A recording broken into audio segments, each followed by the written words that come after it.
It began like any ordinary weekend gathering. Laughter floated through the air, mingling with soft music under dim lights. Friends, coworkers, and casual acquaintances filled the glow of a well-planned dinner hosted by one of my wife's colleagues. I was leaning against the bar, chatting with an old friend, when my eyes drifted across the room and landed on Emily. She looked breathtaking in a crimson silk dress that shimmered with every graceful move. But it wasn't her beauty that held me. It was her manner. She stood too close to a man I didn't know, her fingertips brushing his arm each time she laughed. The tilt of her body, the ease in her posture, too natural, too familiar, made my stomach tighten. His confidence was obvious, and hers seemed to echo it. A dull ache rose in my chest, anger, disappointment, and a weary recognition. The soft touches, the private laughter, the hushed voices that weren't really hushed. I'd seen them all before. I told myself to stay calm, to breathe, to observe before speaking. But the longer I watched, the more certain I became. The woman before me wasn't the same one who used to cling to my hand like it was her anchor. When I finally approached, she startled slightly before masking it with her practiced smile. "Hey, babe," she said, her tone too smooth. "This is Nick. He just joined our team." Nick offered a confident smile, extending his hand. "Pleasure to meet you," he said, voice polished and effortless. I gripped his hand firmly, holding his gaze. Emily gave a nervous laugh, resting her hand on his shoulder to break the tension. "Relax," she teased lightly. "We were just saying a little harmless flirting keeps things exciting." The group laughed, but I didn't. I just stared at her, the proud lift of her chin, the gleam in her eyes feeding off attention. Something inside me settled. I gave a faint smile. "You're right, Emily," I said quietly. "Being single might be exciting, too." The laughter died instantly. Her smile faltered, color draining from her cheeks. "Wait, what do you mean by single?" she stammered. I said nothing. I didn't have to. I turned and walked out, leaving her standing frozen amid the uneasy silence of the room. As I neared the door, her voice trembled behind me. "Jason, please, it was just a joke." But it wasn't a joke. Not to me.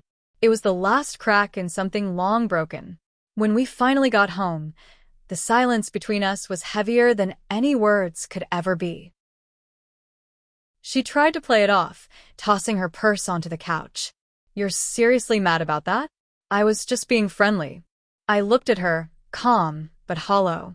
"Friendly is a wave, Emily. What you did was disrespectful." Her smirk faltered. "Oh, come on. You're overreacting." I gave a short, bitter laugh. "No, I'm finally reacting. There's a difference." I walked to the bedroom and began packing a suitcase. Her tone shifted from smug to desperate. "You can't be serious. You're leaving over a joke." I zipped the bag, meeting her eyes. "You said flirting was harmless fun. Then I guess being single will be harmless, too." Her voice cracked, tears spilling down her face. "Jason, please don't do this." But I already had. Long before that night. I'd spent years overlooking the late-night texts, the vague girls' nights, the constant need for validation from other men.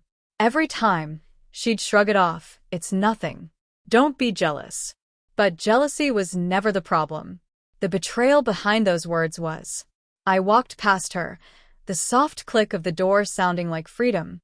The days that followed were full of missed calls, endless messages, apologies, promises, recycled regret. I ignored them all. She didn't miss me. She missed knowing I'd always return. The truth was, she stopped respecting me long before that party. That night only stripped away the illusion. Weeks later, a friend mentioned she'd become withdrawn. "She barely talks anymore," he said. "Keeps asking if you're really gone." I told him the truth, I was. Because once you've watched the person you love laugh with someone else the way she once laughed with you, something inside you breaks. It doesn't heal, it hardens. A month later, she appeared at my new place, eyes red, face pale. "Jason, please," she whispered. "I was stupid. I took you for granted. I'll do anything to fix this." I stood still, arms folded. You can't fix what you chose to destroy. She reached for my hand, but I stepped back. You didn't lose me that night, Emily. You lost me every time you made a joke out of my trust. I closed the door. No shouting, no bitterness, just silence. In the months that followed, I built something new. A different city.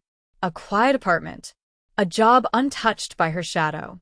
Sometimes I still think about that night, the moment her laughter died when I said, being single will be fun, too. That silence was louder than any goodbye.